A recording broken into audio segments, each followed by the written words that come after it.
Buenas noches, sean todos muy bienvenidos, bienvenidas. De nuevo agradecerle el que hayan atendido a nuestra invitación y estén con nosotros un mes más en una reflexión bioética de la Comisión Nacional de Bioética. Em, Siempre cada mes, ¿no? Con un tema de interés para conocerlo, para ampliarlo, para profundizarlo, para tener la oportunidad de dialogar con nuestros invitados. En este caso, en el día de hoy, tenemos a la doctora Sandra Fabregas de Puerto Rico. Y la doctora Togarma Rodríguez, miembro de la Comisión Nacional de Bioética y pasada presidente, asesora y colaboradora permanentemente.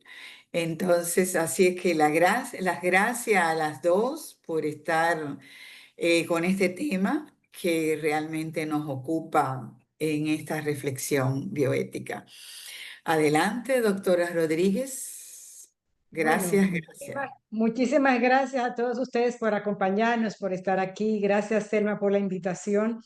Y a la doctora Sandra Fábregas también por aceptar esta invitación, que justamente este tema nos unió a partir de ese Congreso de FELAI desde el 2019 que se hizo en Puerto Rico. A partir de ahí comenzamos a encontrar esas afinidades de lo que era la comunicación, la bioética, y a partir de ahí hemos comenzado una historia muy bonita de mucho trabajo en conjunto y de una amistad y hermandad. Así es que me voy a permitir leer un brevísimo currículum de Sandra, porque la verdad es que es sumamente dilatado ese currículum. Sandra es licenciada en farmacia de la Universidad de Puerto Rico. También estudió una maestría en ciencias de la comunicación en la misma universidad. También hizo maestría en bioética, fue compañera de Miguel en Chile. Es doctora en filosofía y letras con especialidad en historia en la Universidad de Salamanca. Desde el 2015 es la directora ejecutiva y cofundadora del Centro Latino de Bioética, CELABI, Bioética y Humanidades de San Juan, Puerto Rico. Es catedrática jubilada de la Universidad de Puerto Rico también, del recinto de Ciencias Médicas. Es miembro correspondiente extranjero de la Academia Argentina de Ética Médica. Es Senior Visiting Fellow Center for Health Policy and Ethics en la Universidad de Omaha. También es International Visiting Scholar in Bioethics en el Hastings Center de Nueva York. Ha publicado en temas de ética farmacéutica y bioética, historia y comunicación en salud y muchísimas cosas más, señores. Así es que de verdad, con muchísimo cariño recibo a Sandra Fábregas. Bueno, pues muy agradecida y honrada por esta invitación a través de la ya amiga, la doctora Dogarma Rodríguez, y como ella bien dijo, yo creo que lo mejor que salió del Congreso de Puerto Rico fue esta colaboración y esta hermandad que tenemos desde el 2019 y en un tema que nos apasiona a las dos. Así que nuevamente agradecida. Y bueno, luego de dicho congreso pasaron muchas más cosas. Nos enfrentamos a una pandemia, a una transformación digital, a cambios propuestos que amenazaban la relación médico-paciente, y de eso voy a estar hablando un ratito, que ha puesto a prueba nuestras herramientas éticas y de comunicación. Recordemos también todo el tema de telemedicina, por ejemplo. Así que la reflexión de hoy nos va a llevar a examinar un poco, y desde ahora pido excusas por lo atropellado que va a ser, porque esto es un material inmenso. Imagínense, existe una enciclopedia de comunicación en salud de 3 volúmenes, y yo pretendo en 30, 40 minutos pues tratar de abarcar todo eso, pero lo importante es que ustedes se sientan motivados a seguir indagando, y muchas de las cosas ya se consiguen en internet. En mi época yo me tenía que ir con las tarjetitas y con todas estas herramientas primitivas para hacer investigación, pero hoy día al alcance de un dedo podemos encontrar un gran artículo, un libro. Así que los invito desde ahora a hacer eso porque voy a ir bastante rápido para que al final podamos hacer algún comentario. Así que, como ya comenté, la reflexión de hoy nos lleva a examinar si las herramientas actuales de la bioética son suficientes o necesitan una revisión desde un punto de vista más humanista. Y esta va a ser la señal para cambiar.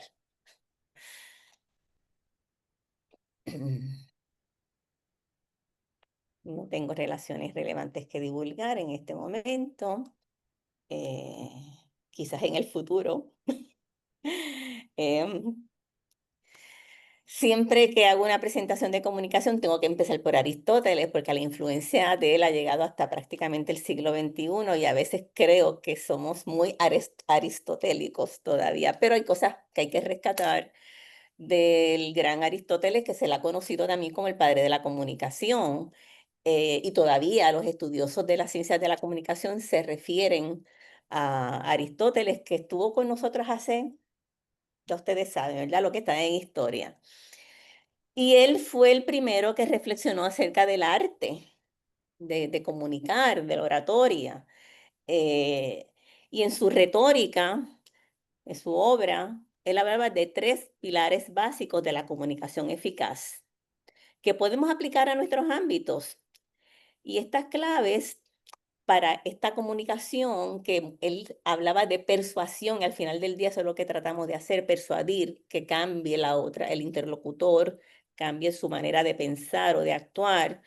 Así que habló del ethos, que es la de la credibilidad del quien comunica, o el carácter moral, que en nuestros tiempos sería confianza, esa confianza que tiene que haber, que tiene que provocar la comunicación, el logos, el razonamiento lógico, y eso pues se lo dejamos al campo de la filosofía, la ética, y el pathos, que es la conexión emocional con el que escucha, y en estos días pues sería la llamada empatía. En resumen, si hoy viviera Aristóteles, diría que hay una necesidad de formar profesionales no solo técnicamente competentes, sino también con una competencia ética de comunicación. Y todos estaríamos de acuerdo que hay decisiones bioéticas que fallan no por falta del conocimiento de la ética, sino por fallas en los procesos de comunicación.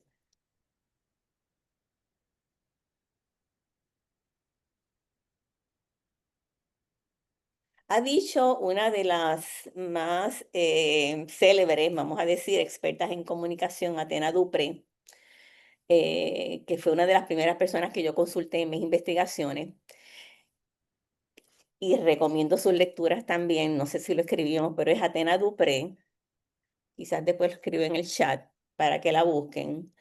Que las personas participan activamente en la comunicación de salud y que no son meramente receptores pasivos.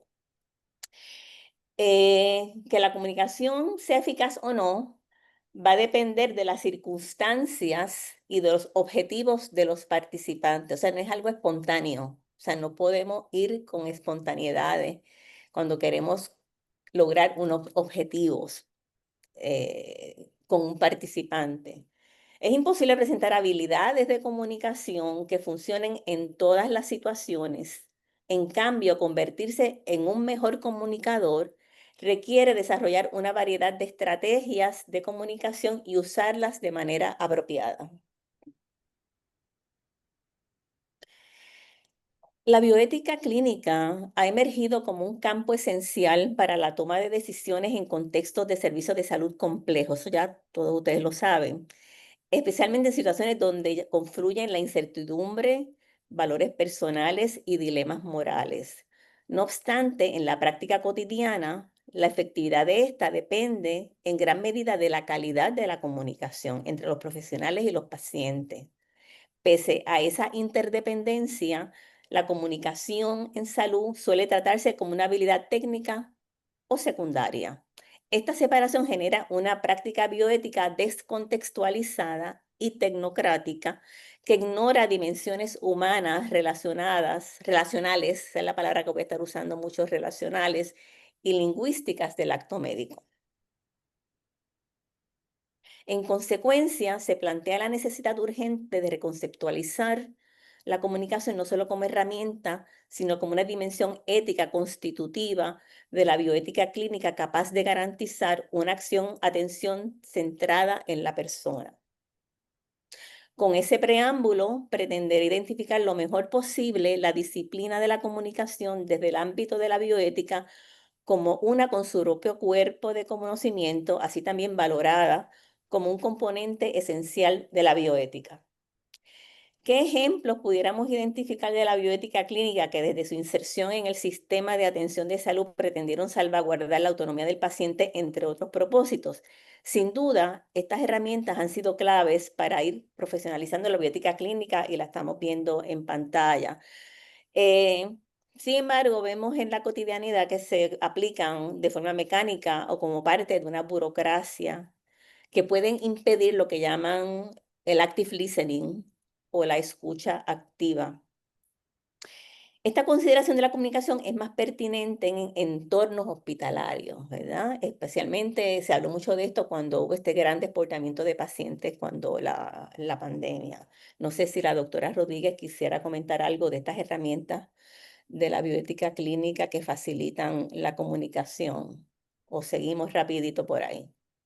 No, ciertamente todas estas herramientas son básicas para poder hacer, ¿verdad? La bioética pues tiene una gran base de la parte deliberativa y si no no conocemos muy bien las técnicas de comunicación, no es posible deliberar adecuadamente porque exige un poder, primero una horizontalidad, un poder escuchar, un poder enviar mensajes, un poder captar mensajes, una búsqueda de nuevos cursos de acción y eso se logra a través del diálogo. Es la herramienta más poderosa que realmente tiene la bioética.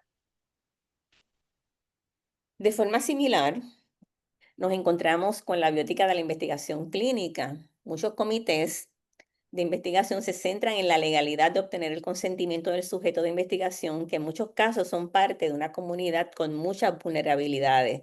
En estos casos se ha mencionado como esencial la alfabetización en salud, que es un término también más moderno de la comunicación en salud y es el que más vamos a estar viendo más en la literatura. Para que las investigaciones se consideren justas, ¿verdad? Es importante alfabetizar a esas comunidades y ya luego pues estaríamos explicando un poquito de qué se trata. No sé si también aquí tiene algún otro comentario, si no, seguimos. No, ciertamente, la parte de ¿verdad? El aprendizaje, la alfabetización en salud es una tarea pendiente que tenemos nosotros en nuestro país. Y sobre todo para la parte no solamente la parte de la ética de investigación, sino también en el mundo de la bioética clínica. A veces nos cuesta mucho trabajo poder establecer un diálogo verdadero con las personas, con los pacientes y sus familiares, para que puedan entender desde dónde estamos nosotros brindando esa información, puedan entender la información real para poder tomar una buena decisión y poder ejercer su autonomía. Esa es una base fundamental. Así que yo creo que sí, que ciertamente es un punto muy bien a tratar y parte de lo que tenemos pendiente para trabajar.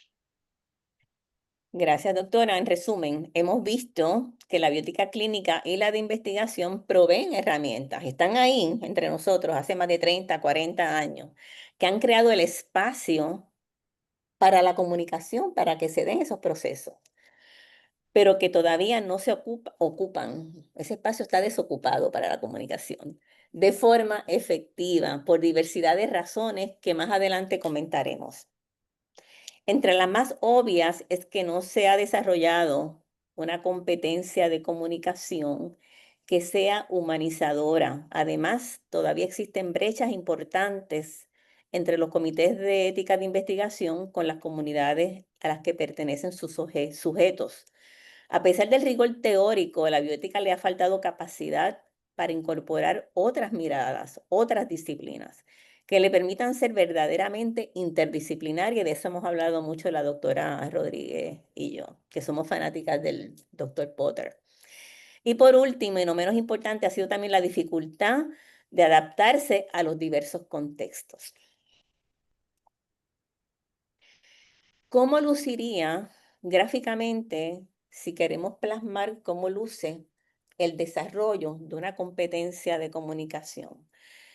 Aquí les probé una que me toca de cerca porque la trabajé junto a mis colegas en el doctorado en farmacia en Puerto Rico. Esta es de un tercer nivel y se trabajó de manera transversal desde primer año. Eh, Como ven, o como observan, se trabajaron las tres dimensiones de lo que es una competencia: el cognitivo, la destreza o habilidad y el actitudinal. En estos tiempos de transformación digital, como comenté, y los cambios que están ocurriendo en la relación médico-paciente, hay que seguir insistiendo en el desarrollo de una competencia de comunicación.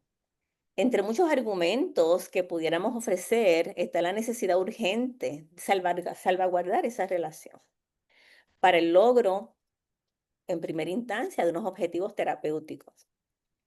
Una anécdota personal, porque yo he estado más del lado del paciente que del proveedor en los últimos años, es que yo literalmente me tuve que fugar de la consulta de un médico precisamente porque no se daba esa relación y por consecuencia, pues los objetivos terapéuticos no se cumplían. Así que creo que está pasando más de lo que quisiéramos.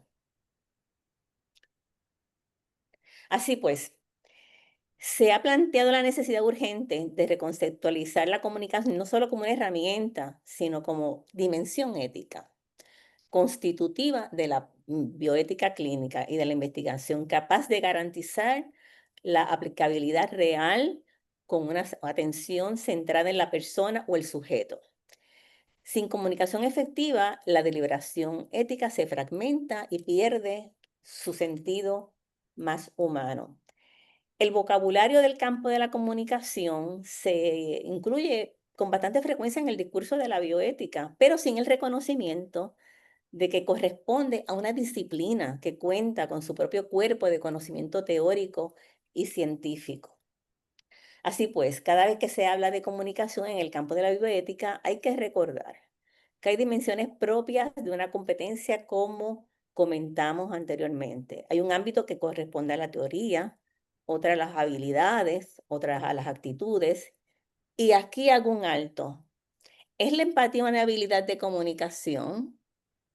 Porque muchas veces cuando yo oigo a las personas de bioética hablando, es como si la empatía fuera parte de la disciplina de bioética. Y sí es parte, pero a través de una disciplina autónoma y con unas características muy particulares. Así que es una habilidad, es una capacidad comunicativa compleja, la empatía. O sea, no podemos despachar la empatía como quien ve llover. Es una capacidad compleja, comunicativa, que hay que estudiarla a profundidad. Con eso los dejo, ¿verdad? Para que sigan indagando. Seguimos. La dimensión relacional de la comunicación en el ámbito de salud también lo reconoció. Creo que me olvidé de esa, podemos seguir pasando. La Sociedad Americana de Bioética y Humanidades desde el 98 incluyó en la descripción de la competencia ética la dimensión interpersonal que implica la capacidad de escuchar bien y comunicar interés, respeto, apoyo. Y nuevamente menciona, creo yo, la empatía, ¿verdad? La empatía va a ser como el hilo conductor cada vez que hablemos de procesos de comunicación.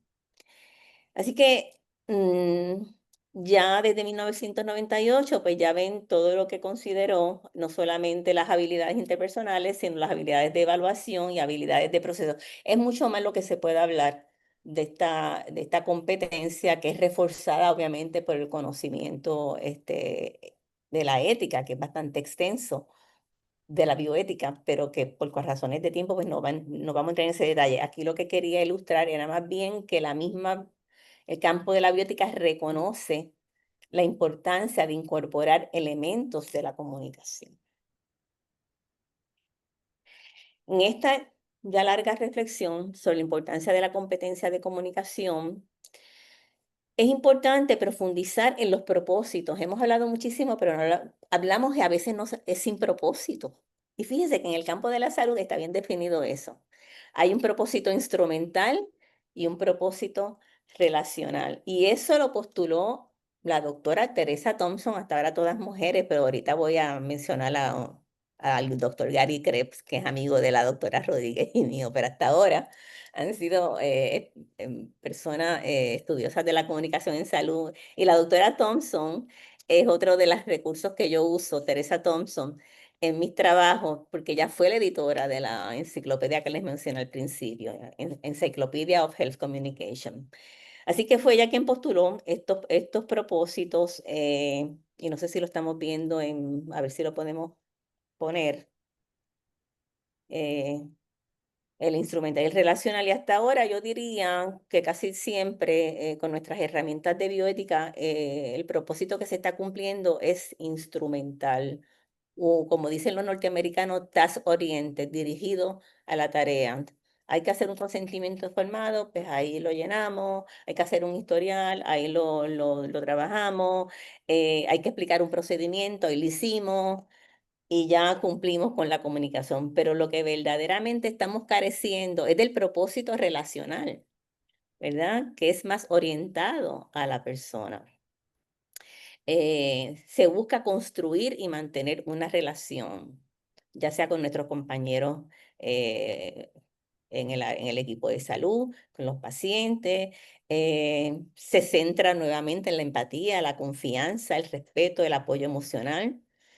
Y ejemplos, pues, usar el active listening y el lenguaje corporal, que de eso vamos a estar hablando también. A veces, pues, decimos que estamos comunicando bien y no estamos conscientes de nuestra comunicación no verbal, pero ya vamos a seguir abundando en eso. Para atender el propósito relacional de la comunicación, y en este caso, cada vez que digo comunicación, me estoy refiriendo a comunicación en salud como una especialidad dentro de la sombrilla grande de comunicación. Es importante recordar, como comenté, que no es solamente verbal. Se ha postulado que a veces hasta un 80% y en nuestras culturas latinas se ha dicho que es más alta, ¿verdad? Es más significativa la comunicación no verbal. Como bien lo ilustra la imagen, hay por lo menos 6 componentes de la comunicación no verbal y que se estudian científicamente. En el caso de la farmacia, que es el campo que mejor conozco, hay estudios que hablan de la proxémica, que es la distancia que usted debe mantener entre usted y el paciente. En número de pulgadas y todo eso, aunque no parece exagerado, pero hasta ese nivel ha llegado el estudio de la comunicación no verbal. Y como le comenté a la doctora Rodríguez, esto podría ser otra sesión completamente aparte, la comunicación no verbal. Seguimos. La falta de comunicación ética puede convertir un acto clínico correcto en una experiencia deshumanizante. Y pregunta, ¿qué vivencias hemos tenido que nos retan por un lado, cumplir con el deber, y por otro, con nuestra conciencia ética? Creo que la pandemia nos proveyó muchas situaciones que en más de una ocasión nos creó una especie de angustia moral. Y ahí pudiéramos hacer más reflexiones, pero se lo quería traer de esa manera. Con la pandemia del COVID, por ejemplo, y aquí voy ya a destacar una herramienta en particular que es la más que se discutió durante el COVID, que es una herramienta de bioética, la directriz anticipada, se volvió un tema importante. Y esto me dio la oportunidad de repasar y dialogar con otros colegas al respecto. Inclusive pudimos hacer una breve investigación donde pudimos auscultar por dónde iba este tema a nivel, por lo menos, de los representantes de FELAIDE, ¿verdad? Que por lo menos teníamos representación como de 10 de los países. Entonces, llegamos a la conclusión, luego de haber hecho los análisis correspondientes, que se necesitaba abordar de forma más eficiente los procesos de comunicación con sus propósitos, como ya ustedes saben, como les acabo de decir, instrumentales y relacionales a nivel tanto clínico como institucional. Entre las ventajas más evidentes que ofrecen las directrices anticipadas es que permiten al paciente expresar la atención médica que desea cuando ya no puede tomar decisiones, lo que facilita la atención clínica, les evita sufrimientos innecesarios, alivia la carga a los cuidadores para tomar decisiones durante tiempos de crisis y también ayuda a reducir la confusión o el desacuerdo sobre decisiones que le gustaría que las personas hicieran en su lugar. A pesar de todas estas ventajas, no muchas personas completan una directriz anticipada, muy especialmente en nuestra región de Latinoamérica. De la investigación que les acabo de mencionar, se desprenden factores vinculados al propio sistema de salud. Seguimos con el modelo biomédico en la prestación de servicios, con los mismos profesionales de la salud, sus actitudes todavía paternalistas en muchos de los casos, y de los mismos pacientes que no comprenden de qué se trata todo esto. Inclusive hay quien dice que esto lo que provoca es como uno mismo provocar su propia muerte, ¿verdad? Imagínense si no se ha entendido bien el propósito de las directrices. Así que era de este lado. La experiencia de Puerto Rico es que a pesar de que las directrices anticipadas tienen un reconocimiento legal, estamos en las mismas. Casi nadie quiere hablar de este tema, no quieren redactarla, no quieren complementarla. A pesar de haber sido el primer país de Latinoamérica que quiso tener esta herramienta de forma legal. Este recurso solo está disponible para personas adultas mayores de 21 años capaces de entender ese proceso. Pudiéramos especular también que hasta ahora, aunque el propósito de la comunicación que más se atiende en la directriz anticipada es instrumental también. Y con eso parece que nos hemos estado conformando. Un ejemplo podría ser el que se ilustra, que lleva un enfoque de cumplir con una información que sea clara y precisa. Siempre nos preocupamos por ese detallito de que sea claro y precisa y que el procedimiento sea explicado. Y hasta ahí cumplimos.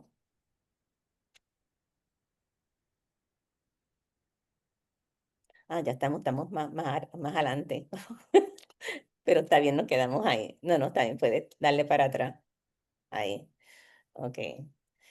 En cambio, con el enfoque relacional, más allá de la precisión y la explicación, lo que se busca es generar confianza, mostrar empatía y apoyar emocionalmente al paciente y a la familia durante conversaciones delicadas.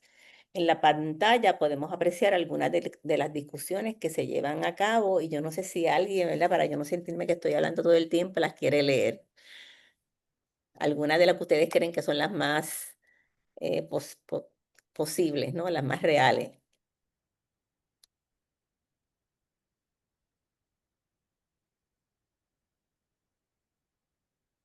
Escuchar activamente. Hablamos mucho de escuchar activamente, pero eh,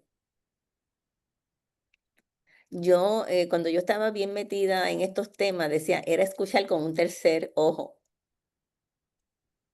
¿verdad? A ese nivel, es la importancia de escuchar activamente.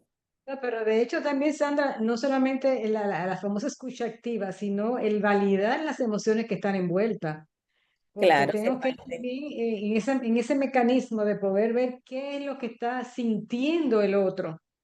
Entonces, y uno va captando, es como uno puede ir entablando ese enlace.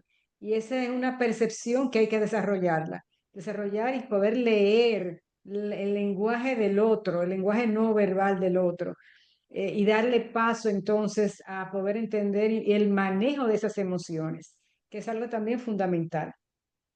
Yo resumo lo que estás diciendo. Si hay que aprender dos cosas importantes en comunicación, además de la escucha activa, es la empatía. La empatía es la que nos permite responder adecuadamente a lo que hemos captado mediante la escucha activa. Quizás debía haber titulado esta presentación solamente Escucha activa y empatía, porque de eso se trata, ¿verdad? El propósito relacional de la comunicación. Tenemos que movernos de ese modelo instrumental al relacional para poder entrar con estas habilidades propias de la comunicación en salud. Seguimos. Esta yo creo que nos mezcla las dos, ¿verdad? ¿Cómo trabajarían juntos ambos propósitos? Pues aquí tienen un ejemplo del señor A. ¿Los quieres leer, Togarma? El escenario. Sí, es un señor de 78 años de edad con insuficiencia cardíaca avanzada que está discutiendo una directiva anticipada con su equipo de atención. En cuanto al aspecto instrumental, ¿eso lo quieres leer tú? No, síguelo, ya que empezaste. No. En Pues, cuanto al aspecto instrumental, pues el médico va explicando en un lenguaje sencillo la probabilidad de una reanimación exitosa, los posibles resultados, asegurándose que el señor comprenda sus opciones. Por ejemplo, la cuestión de no orden de no resucitación, la atención de confort, etcétera.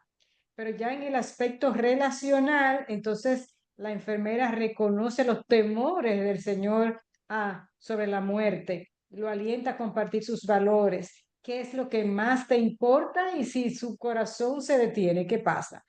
Validando sus emociones y mostrando la compasión. O sea, aquí estamos viendo cómo el mismo escenario, en este mismo escenario se dan los dos aspectos, tanto el instrumental como el relacional. Algo que suele pasar con mucha frecuencia es que nos quedamos con solamente la parte instrumental, nos olvidamos de esa relacional y creemos que ya estamos cumpliendo con todo y para lo que fue creado. gracias. Pues seguimos bien rapidito de ahora en adelante porque como que nos queda poco y quisiera que, de hecho, si alguien quiere interrumpirlo puede hacer libremente, porque esto es para ustedes.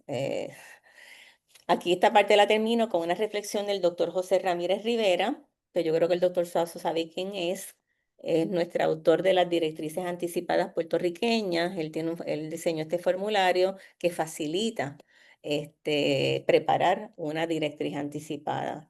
Él ha hecho muchísimos escritos en el tema y ha dicho que estas son la salvaguarda del principio ético y jurídico del derecho al ejercicio de la autonomía y una justicia personalizada. Ah, seguimos. Así que ahora es que por fin vamos a llegar un poco a la esencia de lo que queríamos. Iba a ser una pincelada nada más, simplemente para que veamos esa parte científica de la comunicación.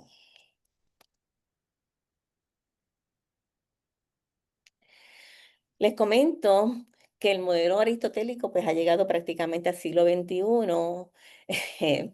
por diversas razones, ¿verdad? Experiencias que he tenido con la bioética.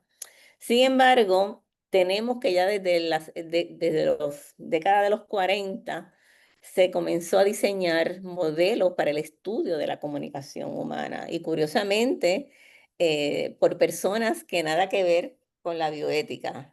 En el caso del primer modelo fue un ingeniero y un matemático que lo diseñó, que es el modelo del medio, Shannon Weaver. Luego estuvo David Berlo, que fue el que diseñó en los años, me parece que casi finales de los 50, el modelo para el estudio de la comunicación humana, que es el que está ahí en pantalla, que habla de la fuente, el mensaje, canal y receptor, con todos los factores que entran en cada uno de los componentes de ese proceso tan complejo. Y todos estos teóricos llegaron a decir que casi era un milagro que nos pudiéramos todavía comunicar porque había más de 200 factores que incidían en este proceso de la comunicación humana. Mucho más, un poquito más tarde se diseñó el modelo de retroalimentación, que fue lo que le faltó al modelo de verlo, y ya pudiéramos decir que desde entonces ya existía un modelo científico para el estudio de la comunicación humana. Casi simultáneamente que estaban trabajando estos modelos de comunicación, se estaban trabajando unos modelos del campo de la salud que también incorporaban la comunicación. Abrieron el espacio para la comunicación. Les dejo de referencia y creo que está ahí, ay, que esa fue mi tesis. Está accesible en internet, que habla un poquito de detalle de qué se trataba estos modelos del campo del campo de salud que incorporaron la comunicación. No fue hasta 1992, y esta fue, por fin voy a mencionar a un hombre, que el doctor Gary Krebs y colaboradores diseñaron el llamado modelo de comunicación en salud, donde se describe el proceso de comunicación como cíclico e interactivo, con la creación de mensajes y todo lo que ya habían dicho los demás teóricos. El modelo de comunicación en salud debe ser bidireccional, contextual y relacional. Fíjense que siguen todavía el componente relacional con mucha insistencia a lo largo de lo que hemos, y el contexto. Ustedes que han trabajado y yo en contextos hospitalarios, en contextos de mucho estrés, en contextos de poco tiempo, saben lo difícil que se hace entrar en este aspecto relacional de la comunicación. Pero como todo lo que estamos aquí creemos en la prevención, sabemos que si dedicamos, si atendemos ese aspecto relacional de la comunicación, vamos a prevenir, y aquí los abogados del grupo, demandas, ¿verdad? Porque hemos establecido una alianza con este médico, o con este proveedor de salud. En resumen, los componentes principales de este proceso siempre van a ser las relaciones, las transacciones y el contexto donde nos movemos. Esta imagen nos lleva a validar la importancia. Tenía que decir algo de la historia, se me olvidó. Bueno, se nos quedó una transparencia por ahí, pero seguimos. Vamos directo a la definición. Hay muchas definiciones para la comunicación en salud, que también se conoce como comunicación médica o terapéutica, pero la más actualizada nos los ofrece la Sociedad de Comunicación en Salud y se considera ciencia y arte. Esa es la comunicación, esa es la definición más reciente. Así también es ámbito de estudio y práctica multidisciplinaria que aplica evidencia, estrategia y teoría y creatividad para promover el comportamiento. Este,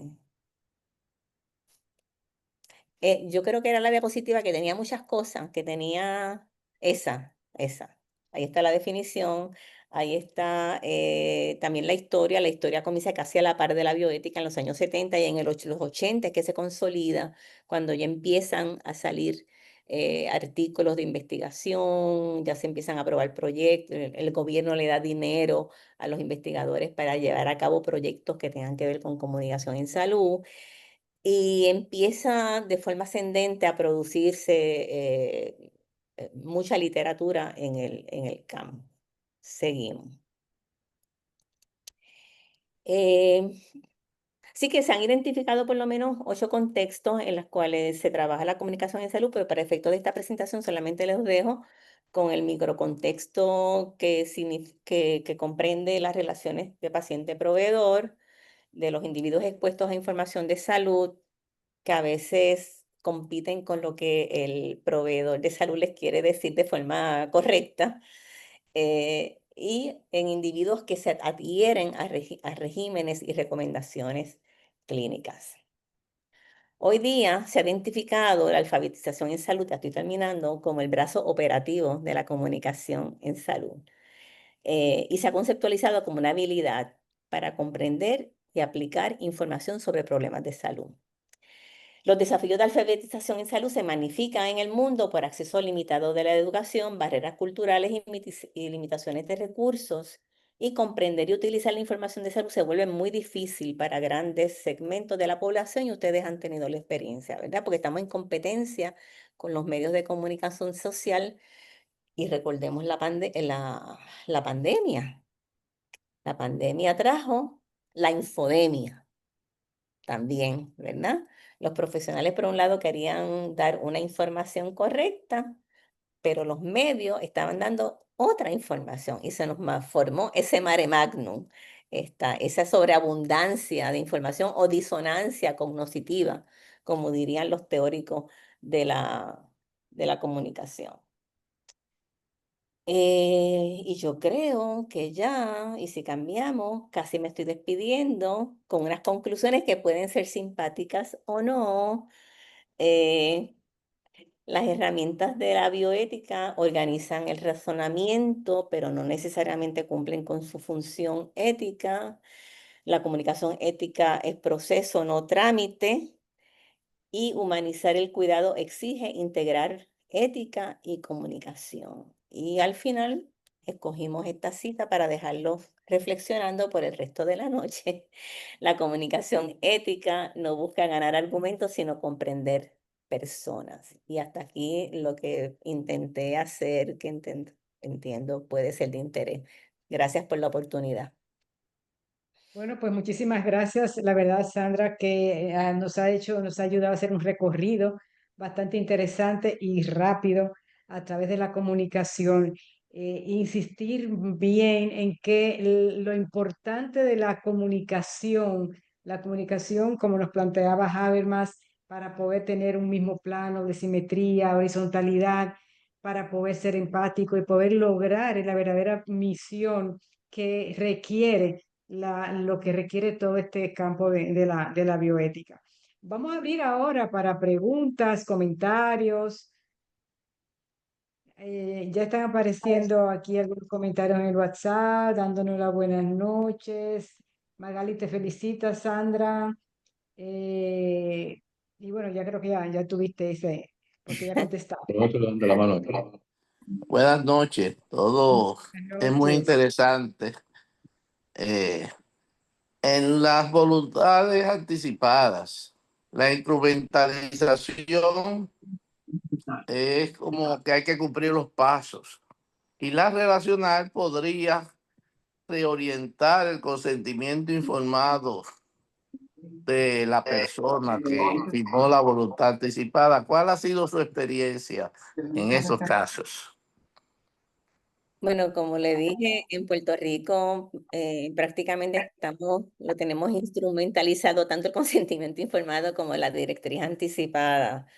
España entiendo que tiene unos modelos que funcionan, pero en Puerto Rico todavía tengo que decir desafortunadamente que no estamos tan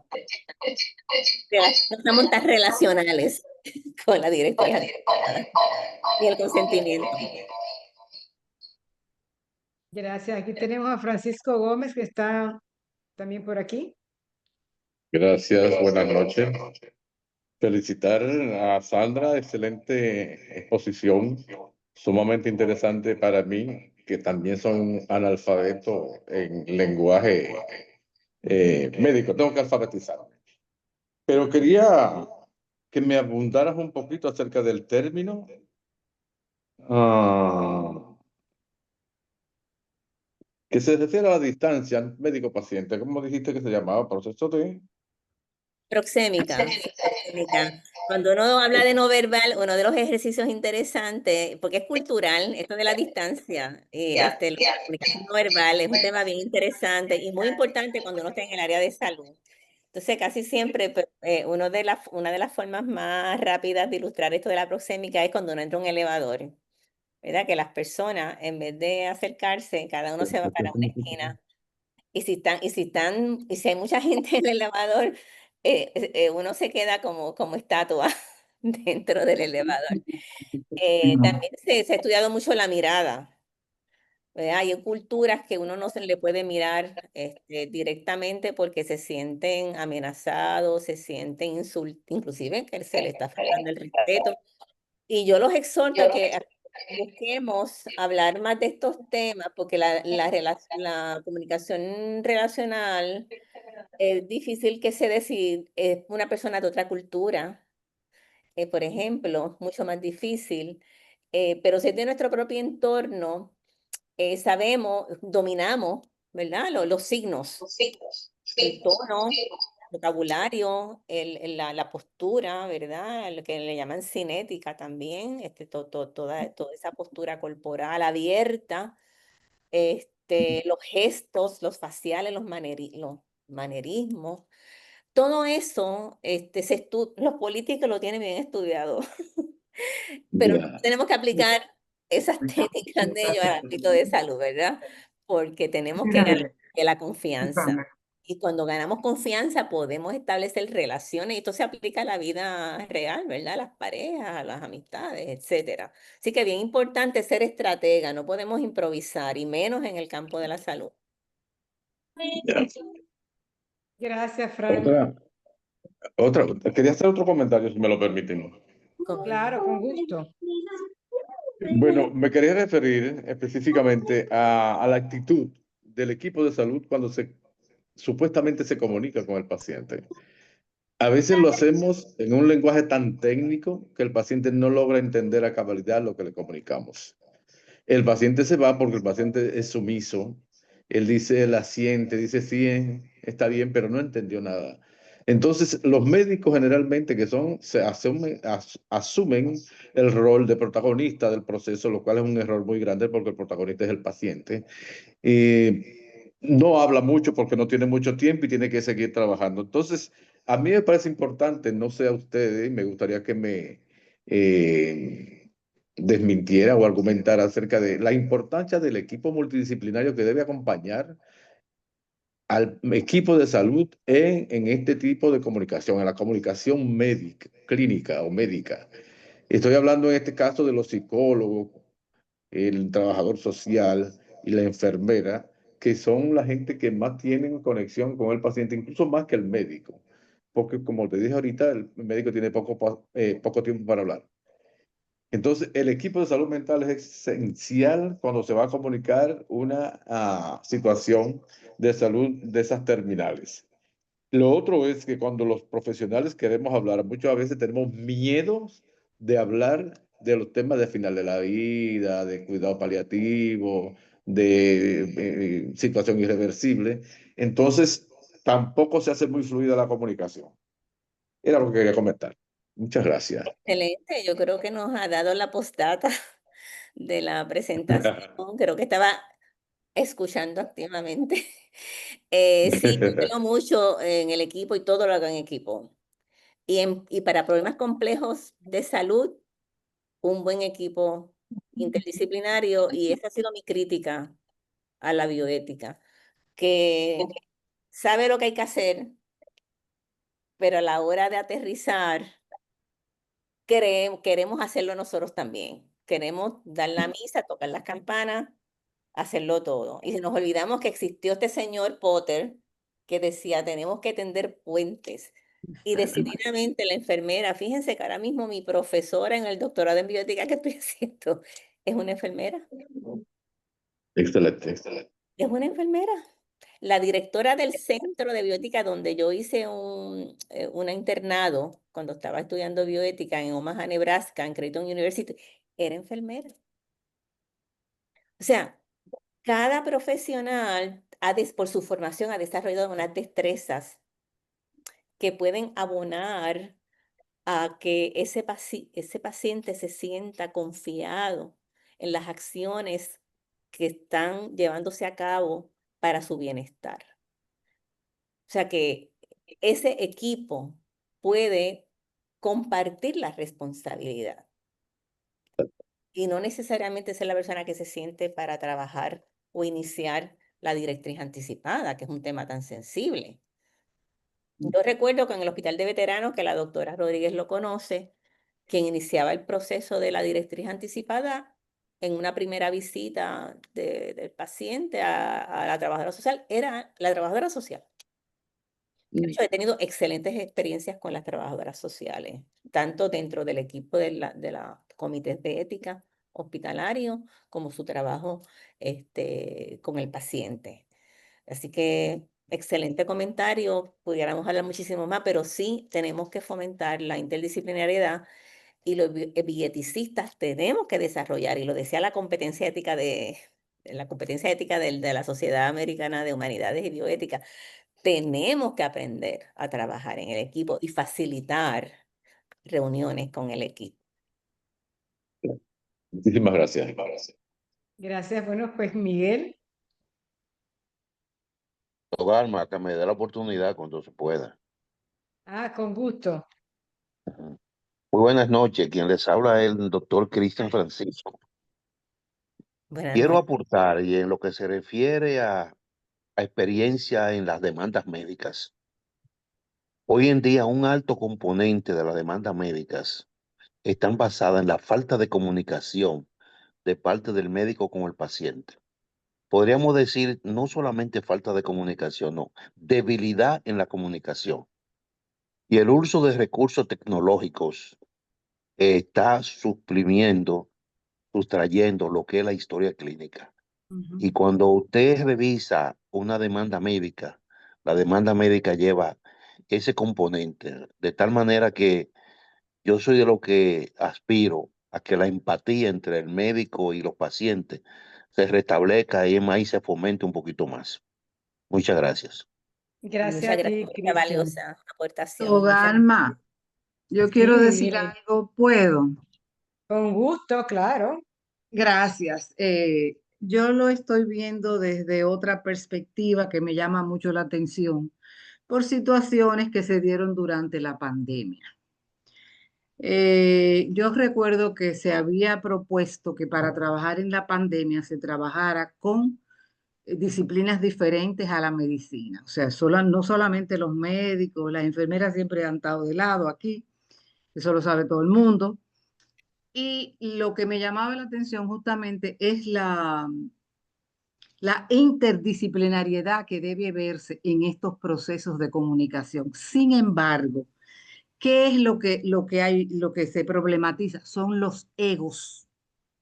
Hay una problemática de los egos que no permiten esa competencia o que el oponente esté en capacidad de ver, porque como planteaba Sandra ahorita, también estamos dentro del paternalismo médico, dentro del autoritarismo, pero también estamos dentro de que cada disciplina, cada ciencia tiene su parcela. Entonces es muy difícil ese trabajo que se debe lograr y que se debe hacer para lograr una comunicación a partir de, como dice ella, de una escucha activa.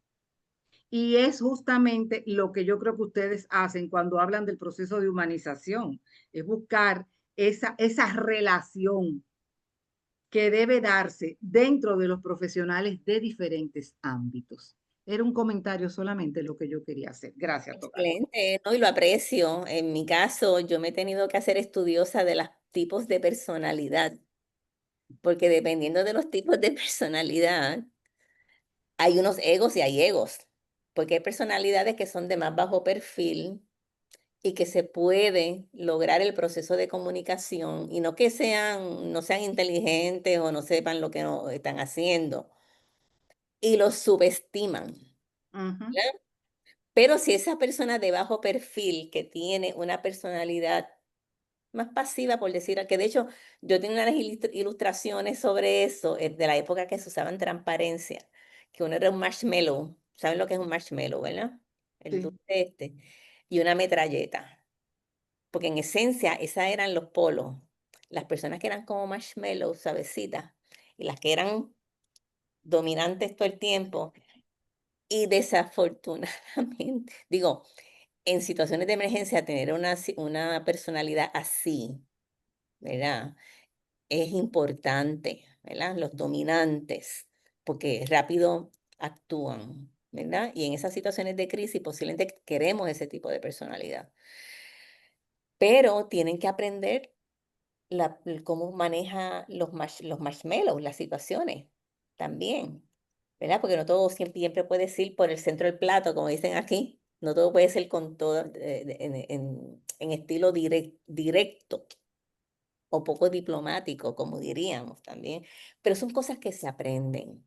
O sea, el que tenga una persona que tenga un ego y está en un escenario de salud, trabajando con el dolor, con la crisis, puede desarrollar la destreza de la escucha activa, porque un dominante, un ego, no, la escucha activa, eso es una destreza que, que la tiene que desarrollar, no la trae de fábrica. Hay gente que de fábrica trae la escucha activa. Yo creo que la doctora Rodríguez es una, ¿verdad? Y no tiene que, que desarrollar la destreza. Pero aquellos que tienen una personalidad, vamos a decir, ególatra, por decir algo, casi narcisista, tienen o deben si aspiran a trabajar efectivamente en el escenario de salud, hay que desarrollar la destreza. Hay que y se puede porque es una ciencia. Se puede aprender. Gracias. Creo que Bruno tiene la mano levantada de nuevo. Sí, sí, de una pregunta, una en dos o dos en una. En términos de la gran difusión que hay hoy día de comunicación médica, que las falsas informaciones, las deformaciones en términos de vídeos y eso, en términos de inteligencia artificial manipulada, eso dificulta mucho la tarea del equipo de comunicación en salud, que hace ya, si las personas recibieron una información inicial no válida, generalmente a veces válida, ya esa es la información que captan, la primera impresión, y eso dificulta mucho la tarea del médico en términos del equipo de salud, en términos de la comprensión de estos temas. Y la otra es en términos de comunicación médica. Los médicos generalmente tenemos poca empatía, y ya creo que Francisco lo decía, en términos de tiempo. Pero hay algo que ocurrió en estos días y creo que es oficial y me gustaría saber, porque usted me dijo que es farmacéutica y que estuvo en enfermería, que en México recientemente vi, me gustaría la confirmación de la información, de que se autorizaba a las licenciadas de enfermería a prescribir medicamentos con toda la calidad que le otorga la prescripción de un medicamento. Eso es algo que me chocó mucho y que todavía tengo no dudas, sino que eso es una revolución que cuestionaría mucho, o sea, que el poder médico y el paternalismo médico en esa dirección. Entonces, finalmente logré hacer las dos preguntas en una. Muchas gracias, de verdad que me retan intelectualmente todas esas preguntas y me gustan. La primera que hizo, mi tesis fue precisamente mi preocupación por toda esa información de comunicación, por toda esa información en los medios que eran tan persuasivas y las personas mayores, ¿verdad? De 65 años o más como yo, pues se dejaban llevar por la publicidad farmacéutica que aquí fue muy agresiva y sigue siendo muy agresiva. Primero para comprar medicamentos over the counter, los que no necesitan receta, y luego había publicidad farmacéutica de los que requerían prescripción médica. Entonces, pues, el paciente que no es el mismo paciente de hace 30, 40 años atrás, se ha empoderado de toda esa información, que alguna es correcta, otra no. Entonces, ahí es que entra lo de alfabetización. Ahí es donde nosotros, además de ser profesionales médicos, farmacéuticos, de enfermería, tenemos que ejercer un rol de salud pública. Tenemos que salir al ruedo y educar por esos mismos medios de comunicación masiva. Yo sé que no es fácil, que el acceso no es tan, pero como he visto que este grupo tiene mucha voluntad y compromiso, mire, escribir una columna en el periódico, aceptar invitaciones a la radio, a la televisión, porque es una infodemia lo que tenemos. O sea, es bien difícil para el profesional de la salud hoy día lograr captar la atención de ese paciente para que se adhiera, que es uno de los contextos, ¿verdad?, que mencioné, a esos regímenes terapéuticos que tenemos. En la segunda pregunta, pues miren, yo estoy frustradísima con los farmacéuticos que han permitido, porque en Estados Unidos ya está ocurriendo un rato ya, la enfermera prescribiente. Creo que hay un proyecto de ley aquí mismo en Puerto Rico para que las doctoras en enfermería puedan también recetar. Todavía no creo que ha llegado aquí, pero parece que a México sí, pero Estados Unidos lleva un rato. Ya la enfermera prescribiente, yo creo que por lo menos a nivel de maestría, pero acá entiendo que hay un proyecto que tendrían que ser doctoras en enfermería para poder tener la capacidad de... Y ahí pues están implicados los médicos y los farmacéuticos, porque aquí tenemos doctores en farmacia. O sea, que son los expertos en medicamentos. Entonces, pues hay un choque también con la clase farmacéutica. Porque si le van a dar la tutela de prescribir, pues habría que mirar a los farmacéuticos primero, ¿verdad? Que son los que se especializan en medicamentos. Así que todas las profesiones se están reformulando. Por eso yo creo que los gremios tienen unos retos bien importantes de defender esa esencia de la profesión que la llevó a distinguirse de otras profesiones. Porque si no, pues miren, no se va a saber dónde empieza uno y dónde termina el otro. Así que hay que estar bien atento, hay que estar bien participativo, tenemos que defender la esencia de nuestras propias profesiones, porque el día que la sociedad encuentre un mejor medio para resolver sus asuntos de salud, desaparece el farmacéutico, el médico, la enfermera. Y por eso creo tanto en la autonomía de las profesiones. Tenemos ese profesionalismo, no lo podemos dejar caer, porque eso es lo que nos distingue en nuestra práctica. Y la sociedad misma fue quien nos puso ahí. Nos dijo, yo necesito al médico, que es el que sabe sobre esto. Yo necesito a mi enfermera porque es la que sabe sobre esto. Yo no sé en República Dominicana, pero aquí los farmacéuticos están vacunando. No sé si allá ya... y vino como algo casi impuesto en el sentido que Estados Unidos, como tiene áreas remotas donde no hay enfermera, no se consiguen médicos, pues se le permitió a los farmacéuticos vacunar. De hecho, tienen que certificarse para eso, tienen que tener unos cursos adicionales, una certificación y preparar una parte de la farmacia para primeros auxilios en el caso de que haya una reacción alérgica a la vacuna. Así que todas esas cosas están Bueno, pasando. Muchas gracias. ok.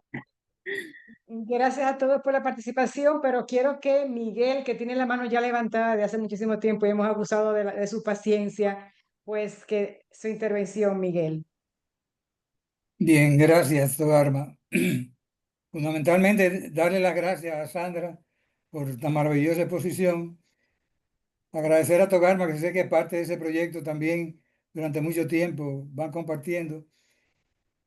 Y aportar algunas ideas que me surgen o me han surgido en el tiempo con respecto a la comunicación. Muy válidas las propuestas de comunicación que se han establecido, pero me gustaría pasar por tres de ellas. Una ya la tocó Fran Gómez, que es la del vocabulario. El médico piensa y el paciente piensa que se están comunicando. Ya nos pasó con un grupo de estudiantes de INTEC que los mandamos a averiguar con un cuestionario cómo era la comunicación. Quedaron convencidos de que se comunicaban ambos en un porcentaje muy alto, lo dudamos y mandamos de nuevo al otro día. Y la idea era, nos comunicaron pero no entendimos nada. Entonces, si no entendieron nada, no había comunicación. Sería como uno de los elementos que tú tocaste, que Fran lo tocó también y que serían interesantes trabajar. Uno que me preocupa más es creer que estamos comunicando porque hablamos o por lo que decimos. Hay un texto de Joan Ramón Laporte sobre la sociedad intoxicada, crónica de una sociedad intoxicada, que Laporte plantea todas las falsedades médicas que aprendimos en la escuela de medicina, que las seguimos reproduciendo, y pone ejemplos muy interesantes de depresión, casos que evaluaron que realmente no hubo alteración bioquímica a nivel cerebral, sino que eran problemas de otra índole. Sin embargo, toda la industria farmacéutica y la comunicación terapéutica del psiquiatra se basa en el conocimiento, que de tener razón este señor eran conocimientos falsos y generan una comunicación con empatía, con todos los valores que se han planteado, pero sin validez científica. Y tercero, que va en el mismo sentido, es el de las directrices anticipadas. Sé de los buenos trabajos que ha presentado Rivera en Puerto Rico, pero países como los nuestros, como Dominicana, no tienen leyes que permitan las directrices anticipadas y lo que se genera es un conflicto que se expresa con otra salida, que es la oferta o el menú que ofrecen algunos hospitales ante el final de la vida o ante situaciones irreversibles, aún en una emergencia. Cuando es el hospital y el médico el que le está diciendo al paciente, como sacando un menú del restaurante, decirle, ¿usted quiere que no lo reanime o que lo reanime? ¿Usted quiere que lo dialice o no lo dialice? ¿Que lo intuben o no lo intuben?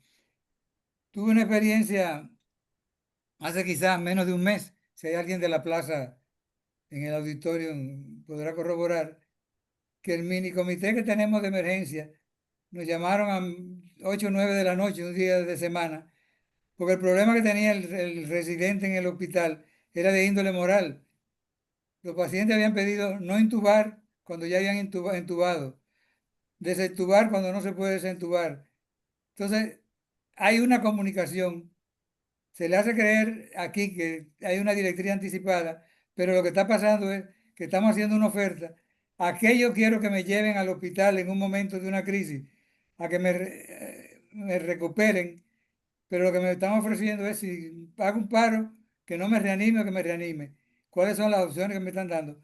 De manera que la comunicación, además de todos los elementos importantes que Sandra nos ha planteado y la reflexión de la noche, tenemos que ver si estamos comunicándonos, creyendo que nos comunicamos o comunicándonos en base, cuál es la validez científica de la comunicación, porque podemos armar todo un arsenal de comunicativo a partir de elementos falsos. Si el aporte es un texto enorme que plantea todas las enfermedades que se han inventado para la industria farmacéutica tener los beneficios. Y entonces los médicos y el personal de salud estaríamos dándole la mano y creyendo que estamos pagos porque estamos siendo comunicativos en la relación médico-paciente. Gracias, Sandra, por tu participación tan interesante que nos pone a Gracias a pensar usted. para toda la noche. Gracias a usted por esa tremenda aportación que nos ha puesto a pensar también. Un honor. Bueno, pues la cereza del pastel que nos ha puesto aquí Miguel, y sí, hay mucho, mucho más que trabajar también en relación a todo lo que es la parte de comunicación, pero sobre todo ese mensaje que nos deja Sandra de la diferencia entre la comunicación instrumental y la comunicación relacional, que nos hemos quedado mucho, creemos que estamos comunicando cuando apenas estamos solamente haciendo el instrumento, llenando un instrumento, utilizándola como si fuera para cumplir con un mandato, con una ley. Ya lo llené, aquí está escrito, mírenlo aquí. Y no se deja de lado el aspecto relacional, que es el verdadero aspecto moral de la comunicación. Entonces, Sandra, muchísimas gracias por todo esto que nos dejas. Esperamos que vuelvas pronto por aquí a visitarnos y a Me seguirnos encantará, comunicando me encantará. esto y te esperamos también por aquí de visita en lo presencial. Voy a estar por ahí pronto, si Dios quiere. Dejo entonces a Selma que haga la despedida completa. Ya nos estamos despidiendo. Muchísimas gracias a las dos. Muchísimas gracias a todos y cada uno que nos dimos citas acá y que hemos permanecido hasta el final. Realmente vamos a tener la suerte de poder volver a la presentación escuchando la grabación. En unos días estará en el canal de YouTube de la Comisión Nacional de Bioética. Así que los esperamos el próximo mes, posiblemente el último martes de noviembre, ¿no? Así es que buenas noches y muchas gracias. Las órdenes en Puerto Rico. Dios me los bendiga. Amén. Bye.